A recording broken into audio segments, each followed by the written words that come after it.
Mon pull est dégueulasse, mais j'ai fait du pain juste avant, c'est pour ça. Salut à tous, aujourd'hui on est lundi 30 mars et on va pouvoir développer ensemble 3 sujets d'actualité et on va essayer de les développer un peu plus longuement que d'habitude sur un sujet dont on n'a jamais parlé sur les revues de presse, le coronavirus. Oui, il n'y a que ça dans les articles de presse, de toute façon il n'y a que le coronavirus. Et on ouvre le bal avec le journal L'Humanité qui parle de 5 conséquences de la pandémie sur l'économie mondiale. La crise du coronavirus va sans doute mettre au chômage plus de personnes que la crise des subprimes.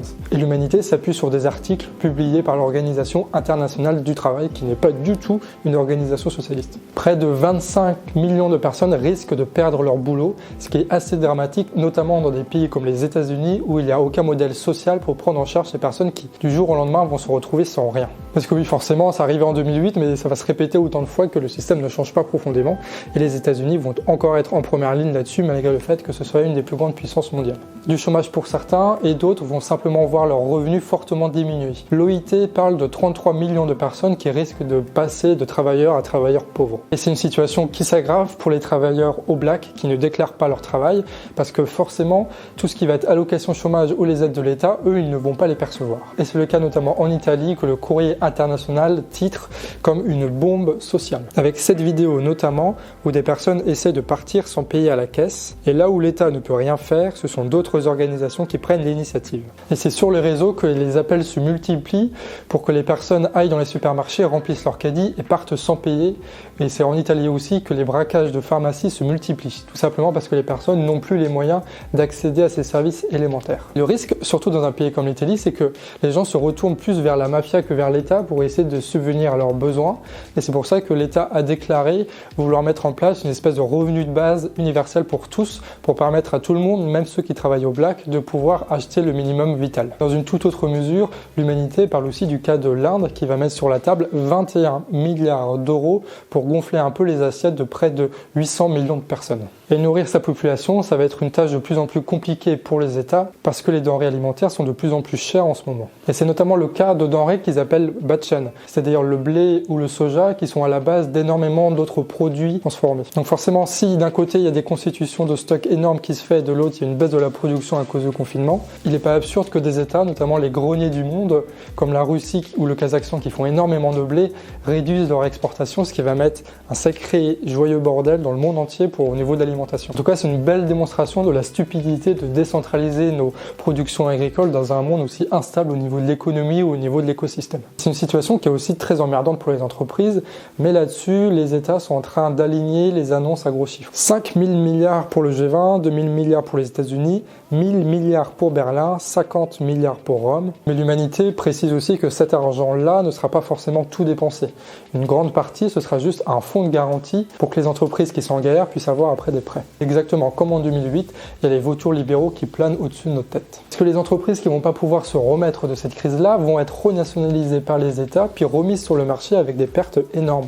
Et tout ça grâce aux contribuables. Et comme en 2008, il n'y aura sans doute aucune garantie de sécurité ou de stabilité financière qui va être mise derrière ces nationalisations et derrière ces remises au marché. Bref, c'est en temps de crise que cet adage capitaliste prend tout son sens, privatisation des profits pour socialisation des pertes. Et que serait une crise, mon Dieu, sans le problème imaginaire de la dette? Le coup de vis qui va être donné par les différents bureaucrates et notamment par l'Union européenne sur les pays au niveau de la dette et notamment pour des pays comme l'Italie où ça va être très dur pour eux d'accuser le coup et de relancer tout le bordel, ça va être assez sévère et ça va justifier des tonnes et des tonnes de politiques d'austérité. À moins bien sûr que les peuples se réveillent et reprennent la main là-dessus. Mais bon, en tout cas, il ne faut pas être naïf sur ce qui est en train de se passer. Le coronavirus, ce n'est que l'étincelle. Ce que nous payons aujourd'hui, ce sont les conséquences d'un système capitaliste dégénéré qui a évolué depuis des dizaines et des dizaines d'années. Et quand on défile avec nos gilets jaunes, c'était aussi pour dénoncer ce qui arrive maintenant. L'excellent site de reporter que je vous recommande chaudement aborde lui le problème du confinement en partageant une excellente tribune de Gaël Giraud, un directeur général du CNRS. Selon le chercheur, énormément des conséquences qu'il y a avec le coronavirus auraient pu être évitées si on avait exercé dès le début une quarantaine sélective et des dépistages massifs. C'est la stratégie de lutte qui a été choisie par la Corée du Sud et par Taïwan avec succès. Et le temps de répondre à cette question, pourquoi est-ce que c'est tant la merde en France? Parce qu'en France, et ça il va falloir le retenir, nous n'avons pas un bon système de santé. Parce qu'en France, rien n'était organisé et personne n'était préparé à ce qui allait arriver. Parce qu'en France, on a préféré économiser quelques millions par an plutôt que de renouveler un stock de masques. Parce qu'en France, à cause des coupes budgétaires, les hôpitaux et les urgences étaient déjà en situation de crise permanente bien avant l'épidémie. Et pour terminer, parce que la France se fait voler par quelques financiers et ce qui fut hier notre fierté comme notre système de sécurité sociale ou comme notre système de santé est en train de se désagréger petit à petit, coupe budgétaire après coupe budgétaire, et ce qu'on en voit ici, c'est les conséquences de tout ça. Et pour cette raison, aucun dépistage massif n'a pu être organisé et la seule solution qui restait à faire, c'était le confinement. Le confinement qui est d'ailleurs de manière non contradictoire à la fois une absolue nécessité et un scandale sans nom, comme dirait l'autre, parce que ça montre à quel point nos gouvernants sont incapables de gérer un système de santé digne de ce nom. Et donc forcément, dans un monde qui est dompté par les intérêts individualistes, et quand c'est les intérêts de quelques milliardaires qui dirigent les politiques de la nation, forcément, il n'y a que du court-termiste. Et ça a un non-sens social, humain, écologique, mais aussi économique. Parce que les masques, on aura pu construire calmement dans nos usines, en renouvelant le stock chaque année. Là, on est obligé de les importer en même quantité, mais par avion depuis la Chine, dans une situation de catastrophe et de bordel sans nom. Le libéralisme, c'est un peu la crise permanente, et franchement, il n'y a rien qui le justifie aujourd'hui. Et d'ailleurs, toutes ces situations de pandémie, mais plus généralement ces situations de crise, c'est quelque chose qui va se renouveler encore et encore de plus en plus souvent, avec la destruction de l'écosystème et le réchauffement climatique. Mais ça, on en parle dans une prochaine vidéo. Gaël Giraud, il parle d'un graphique aussi qu'on a tous vu passer sur les réseaux sociaux. Tu as une courbe rouge et une courbe bleue. En rouge, c'est ce qui arrive sans intervention de l'État. Et la ligne horizontale, ça représente le nombre de personnes qu'on est capable de soigner au même moment. Et donc tout ce qui est au-dessus de cette ligne, ce sont des personnes qu'on ne pourra pas soigner et qui vont probablement mourir à cause du coronavirus. Et donc l'idée, c'était qu'avec l'intervention de l'État, donc là, ce qu'on voit avec la courbe bleue, ça lisse et ça permet de rester dans un seuil où on peut à peu près soigner tout le monde. Et ça, c'était le graphique qui était censé justifier toute la politique du confinement. Et ce que dit Gaël Giraud, c'est que cette ligne horizontale, c'est représentative de l'ensemble des volontés et des choix politiques qui ont été faits ces dernières années. Cette ligne, par exemple, elle n'est pas du tout la même en Allemagne ou en France. En France, par exemple, il y a 2 fois moins de lits en réanimation par rapport à la population qu'en Allemagne. Et donc forcément, l'Allemagne va pouvoir gérer beaucoup plus de personnes et sa ligne horizontale sera beaucoup plus haute. Et l'objectif d'un gouvernement qui penserait vraiment le bien commun, ce serait bien sûr de lisser la période, la courbe en bleu, et surtout d'élever cette barre horizontale en faisant en sorte de financer largement un système de santé publique fiable. C'est tout l'inverse de « il n'y a pas d'argent magique » d'Emmanuel Macron, et c'est ce qui va causer en France des dizaines de milliers de morts au bas mot. Et la tribune continue, il parle du confinement.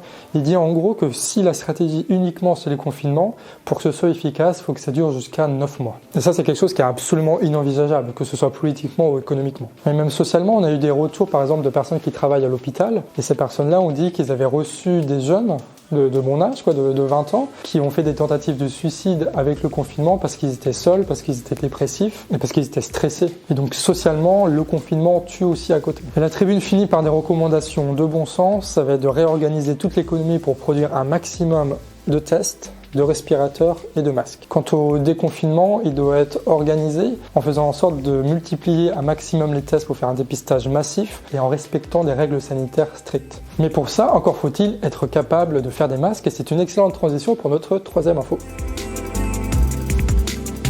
C'est le Télégramme qui nous raconte cette histoire, une histoire qui a un vrai arrière-goût de scandale d'État, mais on en voit tellement passer en ce moment que c'est presque devenu habituel.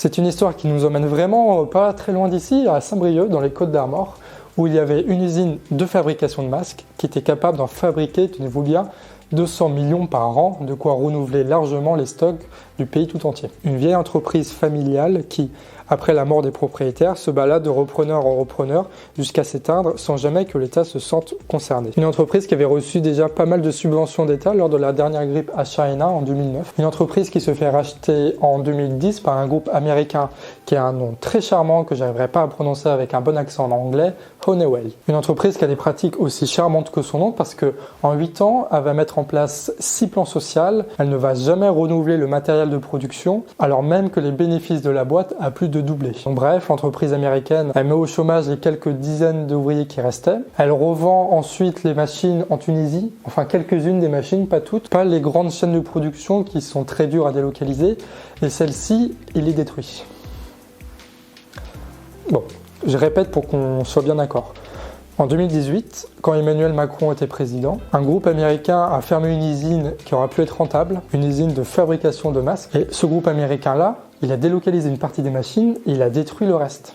Les personnes compétentes qui étaient capables de produire 200 millions de masques par an, ces personnes-là sont renvoyées au chômage. Il a laissé une entreprise américaine détruire des chaînes de production de masques, alors même qu'à l'époque, en 2018, comme on a vu dans une autre revue de presse, la France manquait déjà de masques. Le stock n'était pas du tout constitué. Il fallait des masques, il fallait lancer cette usine à fond les ballons pour produire un maximum de masques. Et ce qu'a décidé Macron, c'est de laisser une entreprise américaine fermer et détruire les machines de production. Et de renvoyer au chômage des dizaines d'ouvriers qui étaient capables de produire des masques. Et aujourd'hui, on paye directement, frontalement, parce qu'il y a des gens de nos familles qui meurent, on paye ça, on paye une politique libérale à la con menée par ce président. Et ce qui moi m'emmerde encore plus, c'est que, bon, je sais que les gens qui regardent cette vidéo-là, vous ne croyez absolument pas Macron quand il parle. Et c'est une bonne chose, hein. En général, quand Macron dit quelque chose, vous pensez l'opposé, t'es à peu près dans le vrai. Mais à l'époque, en 2017, il y avait énormément de gens qui le croyaient. Et quand il prenait la parole, il défendait des cas comme ça. Et on l'a vu le tweet, la dernière revue de presse, où il se portait garant de la sécurité des intérêts de l'État face aux coûts budgétaires. Donc à la fois le président Macron, à la fois il a appliqué une politique libérale dont on paie aujourd'hui le prix fort, mais en plus de ça, il l'a fait en mentant délibérément aux rares personnes qui l'ont cru. Et ça, vraiment, je trouve ça dégueulasse. Et c'est là qu'on voit que la critique du capitalisme ou la critique du libéralisme, c'est pas un truc dans le vent. Ça a des choses qui ont des conséquences dans le réel. Enfin bref, à n'en point douter, le capitalisme tue et à la fin de cette épidémie, quand il n'y aura plus de confinement, il faudra être des millions dans la rue à le crier. Bref, c'est terminé pour aujourd'hui. J'espère que ce format un peu plus long et plus développé vous a plu.